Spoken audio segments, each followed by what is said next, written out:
নমস্কার, আমি সোমা দে, মিসেস দেশ ব্লগে আপনাদের সকলকে স্বাগত।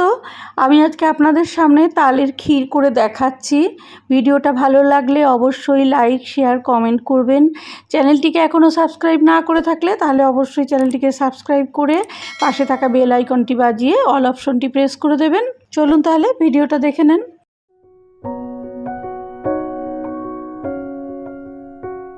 একটা তাল গুলিয়ে নিয়েছি, নিয়ে তাল গোলানোটাকে একটা ছেঁকনির সাহায্যে ছেঁকে রেখেছি একটা পাত্রে।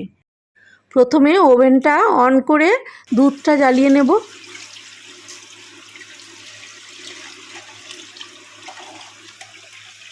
একটা পাত্রের মধ্যে একদম ফুল ক্রিম দুধ নিয়েছি। এখানে 1 কিলোর একটু বেশি বেশি দুধ আছে। দুধটাকে প্রথমে জ্বালিয়ে বেশ গাঢ় করে নিতে হবে। যত দুধটা গাঢ় হবে সেই তাল ক্ষীর খেতে তত ভালো লাগবে। দুধটা জ্বালিয়ে প্রথমে একটু ঠান্ডা করে নিতে হবে। যখন একটু উষ্ণ গরম থাকবে তখন তালটা মিশাতে হবে, তালের গোলাটা, কারণ অনেক তাল থাকে একটু টক ভাব। একদম ফুটন্ত দুধে তাল মিশালে অনেক সময় কেটে যায়। দুধটা গাঢ় হয়ে গেছে, খুব ভালো। আমি গ্যাসটা অফ করে রেখেছিলাম। এবার আমি যখন একটু উষ্ণ গরম আছে তখন তালটা মিশিয়ে দিচ্ছি। তালটা অল্প অল্প করে মিশাতে হবে। অল্প তাল দিয়ে মিশিয়ে নিয়ে আবার বাকিটা দিয়ে দিতে হবে। এইভাবে সম্পূর্ণ তালটা মিশিয়ে নিতে হবে।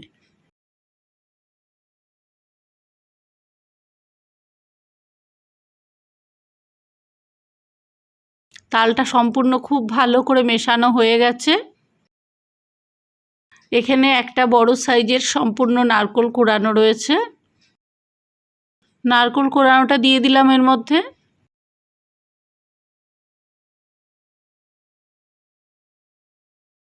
গাঢ় দুধটার সাথে তালের গোলাটা, নারকেল কোড়াটা খুব ভালোভাবে মিশিয়ে দিয়ে গ্যাসের ফ্লেমটা একদম সিমে রাখতে হবে। আমি এখন এটাকে স্লো কুকে দিয়েছি, দিয়ে খুব অল্প আঁচে ফুটাতে হবে। এবার এর মধ্যে আমি চিনি দিলাম, 1 কাপ চিনি দিলাম। চিনিটাও ভালোভাবে মিশিয়ে দিচ্ছি। চিনিটা দেওয়ার পরে একটু পাতলা হয়ে যাবে, তারপরে আবার একটু ফুটতে ফুটতে গাঢ় হয়ে যাবে। মোটামুটি গাঢ় হয়ে এসেছে। আর একটু ফুটিয়ে এটাকে নামিয়ে রাখতে হবে। আরও মিনিট 5 ফুটানোর পরে বেশ গাঢ় হয়ে আসছে এবার তাল ক্ষীরটা। খুব সুস্বাদু হয় এই তাল ক্ষীর। আপনারা অবশ্যই বাড়িতে বানাবেন তাল ক্ষীরটা, খুব ভালো লাগে। আর এখানে নাবানোর একটু আগে কিছু এলাচ ফাটিয়ে রেখেছি। এলাচটার থেকে এলাচের দানাগুলোকে বার করে নিচ্ছি। এই ফাটানো এলাচগুলো দিয়ে দেবো আমি এর মধ্যে তাল ক্ষীরটা, তাহলে গন্ধটা খুব সুন্দর হয়। দিয়ে দিলাম এলাচের দানাগুলো। তাল ক্ষীরটা ফুটছে, একদম স্লো কুকে কিন্তু করতে হবে। বেশি বাড়িয়ে দিলে তাহলে এটা ধরে যাবে তলায়। এইভাবে তাল ক্ষীর বানিয়ে আমি গোপালকে নিবেদন করব। আপনারা ইচ্ছা করলে আপনারাও এরকম করতে পারেন। রুটি দিয়ে, লুচি দিয়ে, পরোটা দিয়ে খুব ভালো লাগে তাল ক্ষীর, কিংবা শুধু খাবেন, খুব সুস্বাদু হয়। একদম গাঢ় হয়ে গেছে তাল ক্ষীরটা।